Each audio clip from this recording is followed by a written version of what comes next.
नमस्कार, आप देख रहे हैं MNP न्यूज़। मैं हूं आपके साथ राहुल श्रीवास्तव। मेरठ के हस्तिनापुर में 2 दिन पहले हुई बैंक मैनेजर की पत्नी और बेटे की हत्या का गुरुवार को पुलिस ने खुलासा करते हुए बताया कि बैंक मैनेजर के बहनोई को गिरफ्तार किया है। इस दोहरे हत्याकांड में शामिल दूसरे आरोपी ने हापुड़ के पिलखुआ में खुद को गोली मारकर खुदकुशी कर ली। पकड़े गए आरोपी से पता चला उनके निशाने पर बैंक मैनेजर का पूरा परिवार था, लेकिन संयोगवश बैंक मैनेजर घर पर नहीं था, इसलिए उसकी जान बच गई। आरोपी के कब्जे से लगभग 1.5 लाख की नकदी, तमंचा और बैंक मैनेजर से घर से लूटी गई स्कूटी बरामद की है। थाना हस्तिनापुर के अंतर्गत 29 तारीख की देर रात्रि को एक घर के अंदर एक बैंक मैनेजर की पत्नी और उनका एक 5 साल का जो लड़का था वो मृत अवस्था में मिले थे और घर से कुछ सामान भी गायब था। और इस पूरी घटना के क्रम में जो वादी है उनकी तरफ से धारा 302 और 394 IPC के अंतर्गत मुकदमा पंजीकृत कराया गया था। और इसके अलावा पुलिस के द्वारा जब इसमें CCTV फुटेज के आधार पर, साथ ही साथ सर्विलांस के आधार पर और लोगों से पूछताछ के आधार पर जो विवेचना की गई, उसमें जो हरीश कुमार नाम के व्यक्ति जो संयोग से मृतका के जो पति हैं उनका बहनोई है, बहन का जो पति है वो इसमें प्रकाश में आया और इसका जो एक रवि नाम का व्यक्ति प्रकाश में आया। ये दोनों ही लोगों के द्वारा घटना को अंजाम दिया गया। घटना का जो पूरा प्रकरण है इसमें 3 कारण सामने आए हैं।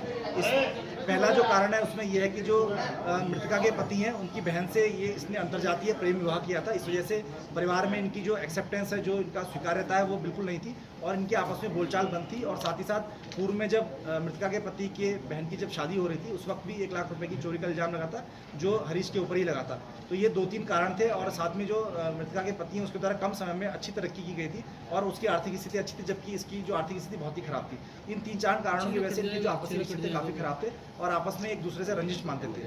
तो मृत जो अभियुक्त है इसके द्वारा पहले प्लान किया गया था कि मैं जाकर जो संदीप है उसकी हत्या करूंगा, क्योंकि वो उस दिन घर पे मौजूद रहेगा। लेकिन घर पर संयोग से उस दिन उसकी पत्नी और बच्चा ही मौजूद था। जब ये घर में गए फरार हो गए। इस पूरे प्रकरण में एक व्यक्ति को इसमें हरीश कुमार को गिरफ्तार किया गया था और साथ ही साथ जो दूसरा अभियुक्त है उसके बारे में सूचना प्राप्त हुई है कि घटना के बाद उसने जाकर अपने भाई को ये बताया था कि मुझसे बहुत बड़ी गलती हुई है, मैं आत्मग्लानि महसूस कर रहा हूँ और मुझे इस घटना का अफसोस है, क्योंकि इस घटना में एक महिला और एक बच्चे की हत्या हुई है। और इसके द्वारा ये भी पता चल गया था कि पुलिस को जो मुख्य अभियुक्त है पुलिस ने उसको हिरासत में ले लिया है और पुलिस उसको जानती है कि उसका नाम प्रकाश में आ चुका है। तो इसके द्वारा आज सुबह अपनी आत्महत्या अपने गाँव में आत्महत्या कर ली गई दूसरा जो अभियुक्त है। तो इस पूरे प्रकरण में एक अभियुक्त को गिरफ्तार किया गया और जो दूसरा अभियुक्त है क्योंकि उसने द्वारा आत्महत्या कर ली गई है उसका भी विवेचना में प्रकाश में नाम आया। और घटना में जो प्रयुक्त स्कूटी है जिससे ये भागे थे वो हमने नहर से बरामद कर ली है, जनपद गाजियाबाद से। मसूरी थाना पड़ता है, वहाँ पे नहर में इन्होंने जो मोटरसाइकिल स्कूटी है वो वहाँ पे फेंक दी थी। इसके अलावा घटना में जो हेलमेट था वो भी वहाँ पे पड़ा हुआ मिला है। इसके अलावा जो जेवरात है वो पूरे के पूरी 100% बरामद हो गया है। इसके अलावा घटना में प्रयुक्त जो पैसे यहाँ से गए थे 1,47,000 रुपये लगभग है, पुलिस के द्वारा बरामद कर लिया गया।